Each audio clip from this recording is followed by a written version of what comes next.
ایک بات اپنے ذہن میں اچھی طرح بٹھا لیں اور لکھ لیں کہ زندگی میں جو کسی بندے کو کامیابی حاصل ہوتی ہے وہ رب تعالیٰ کی مدد سے حاصل ہوتی ہے۔ اگر رب تعالیٰ مددگار ہو تو پھر کوئی چیز بھی رستے میں رکاوٹ نہیں بنتی، اور اگر مالک کریم کو منظور نہ ہو، اس کا ذہن بڑی وسعت رکھتا ہو، بڑی اچھی پلاننگ کرنا جانتا ہو، سارا کچھ ہو، تو بندہ ناکام ہو جاتا ہے۔ مسلمانوں کو جتنی کامیابیاں ملی ان کا پس منظر صرف اتنا تھا کہ اللہ تبارک و تعالیٰ نے اپنے بندوں کی مدد فرمائی، اور اب تعالیٰ نے قرآن مجید میں اس حقیقت کا بیان کیا، فرمایا بل اللہ مولاکم، فرمایا بلکہ اللہ تمہارا مولا ہے، وَهُوَ خَيْرُ النَّاصِرِينَ، اور وہ بہترین مددگار ہے۔ وہ جو رب تمہارا مولا ہے وہ بہترین مددگار ہے، اور اگر وہ مدد کرے تمہاری، سورہ آل عمران میں آگے جا کے ارشاد فرمایا اگر اللہ مدد کرے تو پھر تم پر کوئی غالب نہیں آ سکتا، اور اگر وہ تمہاری مدد چھوڑ دے تو پھر کوئی تمہاری مدد کر سکتا؟ کوئی مدد نہیں کر سکتا۔ کچھ چیزیں ایسی ہیں جن سے اللہ کی مدد آتی ہے، مدد ملتی ہے۔ ایک چیز ان میں سے ایسی ہے جس سے بہت مدد نازل ہوتی، وہ ہے کہ جب رب آپ کو دے نا تو پھر آپ بھی اس کے رستے میں دیں، پھر مدد آتی ہے، پھر اور آتا ہے۔ بخاری مسلم میں حدیث ہے، یہ زیادہ ہی توجہ طلب امر ہے، اس پر آپ غور کریں گے۔ حضرت ابو ہریرہ فرماتے ہیں کہ نبی پاک علیہ السلام نے فرمایا ایک شخص نے بادلوں کے اندر سے آواز سنی کہ فلاں آدمی کا کھیت اور باغ خشک ہو گیا ہے، وہاں برسو اور اس کے کھیت کو سیراب کرو۔ وہ بڑا حیران ہوا کہ بادل سے آواز آ رہی۔ پھر اس نے دیکھا کہ ایک پہاڑی پر بارش ہوئی، وہ بادل وہاں برسا، پھر نالیوں سے ہوتا ہوا پانی ایک طرف چلا، تو جس نے آواز سنی تھی، حضور بیان کر رہے ہیں، وہ بھی پیچھے پیچھے چلا کہ پانی کدھر جا رہا ہے۔ اس نے جا کے دیکھا کہ ایک مقام پہ ایک باغ کو وہ پانی لگ رہا ہے اور ایک آدمی وہ پانی لگا رہا ہے۔ اس نے اس سے پوچھا تیرا نام کیا ہے؟ اس نے کہا کیوں؟ کہنے لگا بتا نا۔ اس نے نام بتایا تو کہنے لگا یہی تو وہ نام ہے جو میں نے بادلوں کے اندر سے سنا ہے کہ فلاں کے کھیت کو پانی دے دو۔ اس نے کہا یار تو کیا عمل کرتا ہے کہ اسپیشل تیرے لیے بارش برسے؟ یہ بخاری پڑھ رہا ہوں، سیاستہ سے حدیث عرض کر رہا ہوں۔ اس سے پوچھا تو کیا کام کرتا ہے کہ جناب اللہ تبارک و تعالیٰ کا حکم کرم آیا کہ خاص تیرے لیے پانی برسے اور تیرے کھیت کو سیراب کرے؟ تو اس نے کہا چھوٹا ذمہ دار ہوں، پر جب فصل اگتی ہے تو 3 حصے کرتا ہوں، ایک حصہ اپنے بال بچوں پہ بہن بھائیوں پہ خرچ کرتا ہوں، ایک حصہ پورا، اور ایک حصہ دوبارہ کاشتکاری پہ لگاتا ہوں، اور تیسرا حصہ خالص میں نے مسکینوں، یتیموں اور غریبوں کے لیے رکھا ہوا ہے۔ وہ جو تیسرا حصہ اللہ کرے آپ سمجھیں، وہ رب کے بندوں پہ تیسرا حصہ خرچ کرتا ہے نا، تو کریم مالک نے فرمایا جہاں سے غریب کا حصہ جاتا ہے وہ کھیت خشک نہیں رہنا چاہیے، وہ جہاں سے مسکین روٹی کھاتے ہیں وہ خشک نہ رہے، جہاں سے یتیموں کو کچھ آتا ہے کہیں اس کی فصل رہ نہ جائے۔ میں اور آپ بھی اگر اپنے مال میں مسکینوں، یتیموں، غریبوں کے حصے رکھ لیں گے تو فصلیں خشک نہیں رہیں گی، ان کے اندر تازگی آئے گی، نور آئے گا، کرم آئے گا، خاص کر خدا کی رحمت برسے گی۔ مدد اللہ سے چاہیں، اپنی توجہات کا مرکز رب رسول کی ذات کو بنائیں، پھر آپ محسوس کریں گے کہ بڑی جلدی اللہ تعالیٰ کی مدد آنے لگی ہے۔ جب رب مدد فرمائے، جب اللہ مددگار بنے۔ دوستوں سے ایک بات اکثر کرتا ہوں، میں کہتا ہوں کہ جتنے درد سے آپ امیر کو اپنی کہانی سناتے ہیں نا، اور جس طرح آپ کے آنسو بات کرنے سے پہلے گر جاتے ہیں کہ غریب ہیں، بچیاں ہیں، کاروبار نہیں، او میرے سنگیو، اس سے آدھے آنسو اپنے رب کی بارگاہ میں بکھیرو، اس کے حضور عرض گزار ہو جاؤ، اس سے طلب کرو۔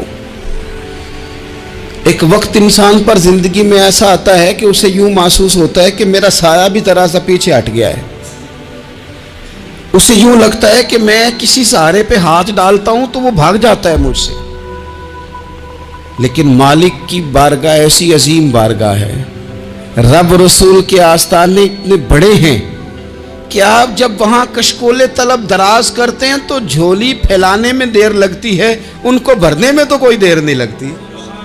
ہم نے اپنا